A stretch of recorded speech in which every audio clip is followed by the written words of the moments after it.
આ 14 આદતો ધીમે ધીમે વ્યક્તિને ગરીબ બનાવી દે છે. મિત્રો, કેટલીક માનવીય આદતો વિનાશ તરફ દોરી શકે છે. આ આદતો ફક્ત સમસ્યાઓનો પહાડ જ નહીં, પણ વ્યક્તિને ગરીબ અને લાચાર પણ બનાવી દે છે. જો તમે ઈચ્છો છો કે દેવી લક્ષ્મીના આશીર્વાદ તમારી સાથે રહે, તો તમારે તાત્કાલિક આ આદતો પર ધ્યાન આપવું જોઈએ. એવું કહેવાય છે કે આપણી આદતો આપણા ભવિષ્યનો પાયો નાખે છે. સારી આદતો તમારી કુંડળીમાં ગ્રહોને મજબૂત બનાવે છે, જ્યારે ખરાબ આદતો તેમને નબળી પાડે છે. આ જ કારણ છે કે વ્યક્તિનો સારો કે ખરાબ સમય તેમની આદતો અને કાર્યો પર આધાર રાખે છે. જે લોકો આ ખરાબ આદતોને સુધારવામાં વિલંબ કરે છે, તેમના માટે ગરીબી અને સમસ્યાઓ તેમના જીવનનો ભાગ બની જાય છે.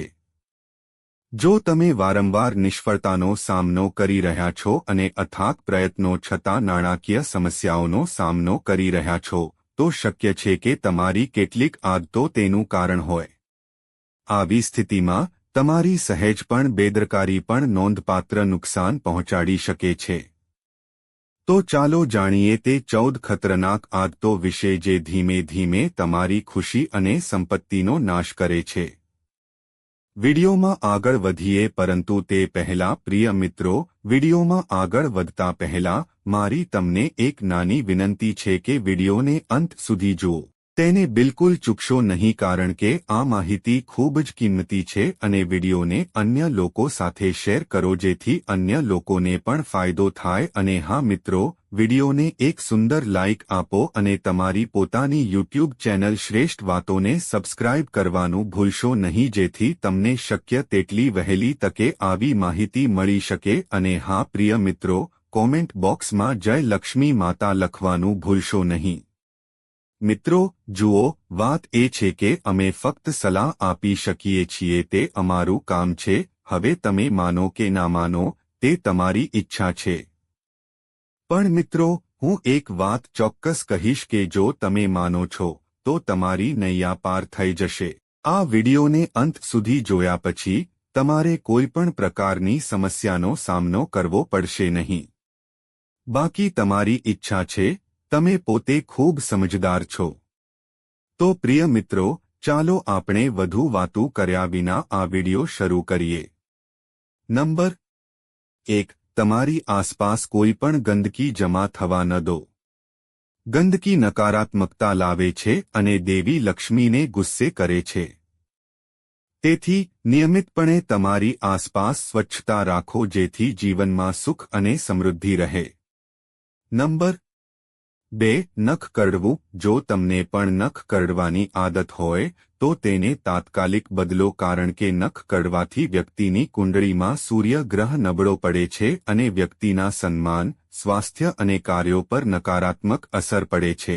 નંબર 3. પગ હલાવવા. જો તમને બેઠા બેઠા પગ હલાવવાની આદત હોય તો આદત છોડી દો કારણ કે આવા લોકોના મનમાં કોઈને કોઈ વસ્તુ હંમેશા ફરતી રહે છે.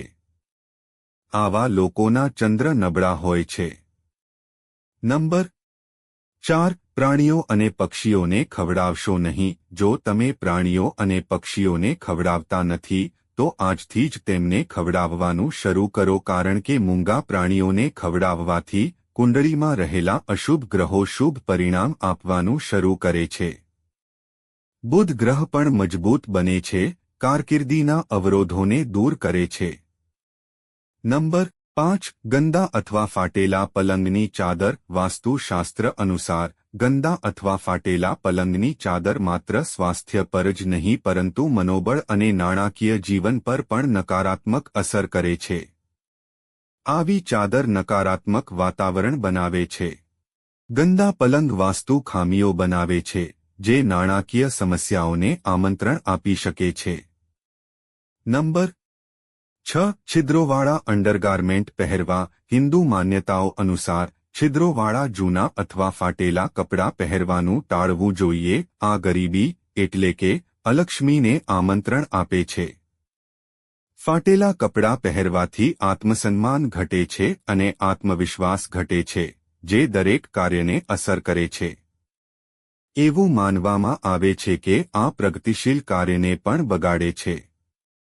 વધુમાં ગંદા કપડાં પહેરવા માત્ર સ્વાસ્થ્યના દૃષ્ટિકોણથી જ નહીં પરંતુ ધાર્મિક દૃષ્ટિકોણથી પણ અશુભ માનવામાં આવે છે. ગંદા અથવા ગંદા કપડાં માત્ર સામાજિક જીવનને અસર કરતા નથી પણ તેના કારણે દેવી લક્ષ્મી પોતાને તે વ્યક્તિથી દૂર રાખે છે. નંબર 7. ખાધા પછી વાસણોમાં હાથ ધોવા. ખાધા પછી વાસણોમાં હાથ ધોવાથી દેવી લક્ષ્મી અને દેવી અન્નપૂર્ણા બંને ગુસ્સે થાય છે. ધાર્મિક માન્યતા મુજબ દેવી અન્નપૂર્ણા અન્નદેવી છે. જમ્યા પછી વાસણોમાં હાથ ધોવા એ અન્નપૂર્ણાનું એક સ્વરૂપ માનવામાં આવે છે. તે દેવી અન્નપૂર્ણાનું અપમાન માનવામાં આવે છે. એવું માનવામાં આવે છે કે આદત ધીમે ધીમે ઘરમાં ગરીબી લાવે છે. નંબર 8. ગંદા વાસણો રાતોરાત સિંકમાં રાખવાથી. હિન્દુ ધર્મમાં એક વ્યાપક માન્યતા છે કે રાતોરાત સિંકમાં ગંદા વાસણો રાખવાથી દેવી લક્ષ્મી ગુસ્સે થાય છે અને ઘરમાં પૈસાની અછતનો સામનો કરવો પડે છે. એવું કહેવાય છે કે વાસણો દેવી લક્ષ્મીનું પ્રતીક છે અને તેમને ગંદા રાખવાથી દેવી લક્ષ્મી ગુસ્સે થઈ શકે છે, જેના કારણે ઘરમાં પૈસાની ભારે અછત સર્જાય છે. નંબર 9. ચાલતી વખતે પગ ખેંચશો નહીં. જો તમે પોતે પગ ખેંચો છો તો તે ખૂબ જ ખોટું છે.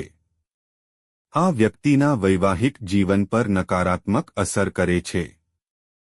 એટલું જ નહીં, પરસ્પર ઝઘડાનો પણ સામનો કરી શકે છે. નંબર 10. જમતી વખતે અધવચ્ચે ખોરાક છોડી દેવો. એ પણ એક પ્રાચીન માન્યતા છે કે જમતી વખતે અધવચ્ચે ખોરાક ન છોડવો જોઈએ. આજકાલ લોકો તેમના મોબાઈલ ફોન પર ફોન આવતાની સાથે જ ખાવાનું બંધ કરી દે છે અને વાત કરવાનું શરૂ કરે છે. ધાર્મિક દૃષ્ટિકોણથી આ ખોટું છે અને ખોરાકનું અપમાન છે.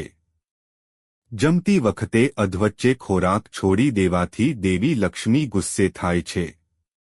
નંબર 11. મુખ્ય દરવાજા પર જૂતા અને ચંપલ રાખવા. મુખ્ય દરવાજા પર જૂતા અને ચંપલ રાખવા એ વાસ્તુ દોષનો ગંભીર દોષ છે. જૂતા અને ચંપલ બહાર રાખવા. આનાથી ઘરમાં નકારાત્મક ઉર્જા આવે છે અને વાતાવરણ પ્રદૂષિત થાય છે. વધુમાં જેમના ઘરના મુખ્ય દરવાજા પર જૂતા અને ચંપલ રાખવામાં આવે છે તેમને દેવી લક્ષ્મી તરફથી સૌભાગ્યનો આશીર્વાદ મળતો નથી. તે ઘરમાં પ્રવેશતી નથી. નંબર 1-2. કાંટાવાળા છોડ લગાવવા. ઘરને સજાવવા માટે વિવિધ પ્રકારના ફૂલો અને છોડનો ઉપયોગ પણ કરવામાં આવે છે. વાસ્તુ અનુસાર ઘરમાં હરિયાળી રાખવાથી સકારાત્મક ઉર્જા વધે છે. જો કે ધ્યાનમાં રાખો કે ઘરની અંદર ક્યારેય કાંટાવાળા છોડ ન લગાવવા જોઈએ, કારણ કે કાંટાવાળા છોડ લગાવવાથી ઘરમાં નકારાત્મક ઉર્જા વધે છે, જે નાણાકીય પરિસ્થિતિ પર નકારાત્મક અસર કરે છે.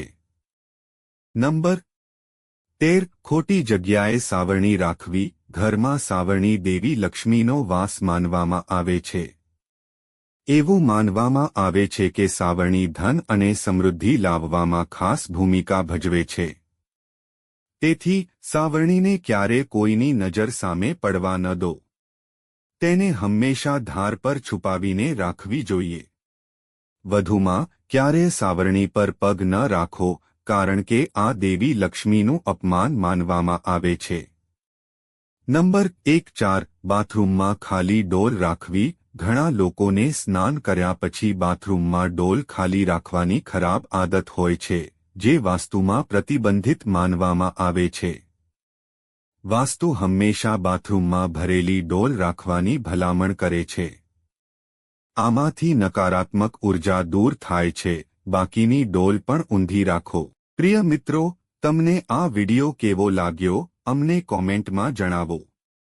જો તમે માતા લક્ષ્મીના સાચા ભક્ત છો તો તમે માતા લક્ષ્મીનો પ્રેમ, સ્નેહ, આશીર્વાદ મેળવવા માંગો છો અને માતા લક્ષ્મી તમારા ઘરમાં નિવાસ કરે અને તમે માતા લક્ષ્મીને પ્રસન્ન કરવા માંગો છો, તો વિડિયોને ઝડપથી લાઇક કરો અને તમારી પોતાની યુટ્યુબ ચેનલ શ્રેષ્ઠ વાતોને સબસ્ક્રાઇબ કરો અને કોમેન્ટ બોક્સમાં ચોક્કસપણે જય લક્ષ્મી માતા લખો. મિત્રો, આ બધી માહિતી જનહિતને ધ્યાનમાં રાખીને આપવામાં આવી રહી છે. તમારી શ્રદ્ધા અને માન્યતા પર જ્યોતિષ અને ધર્મના ઉપાયો અને સલાહ અજમાવો. વિડિયોનો હેતુ ફક્ત તમને વધુ સારી સલાહ આપવાનો છે. અમે આ સંદર્ભમાં કોઈપણ પ્રકારનો દાવો કરતા નથી. મિત્રો, જો તમને વિડિયો ગમ્યો હોય તો ચોક્કસ લાઇક અને સબસ્ક્રાઇબ કરો. આભાર. જય શ્રી કૃષ્ણ.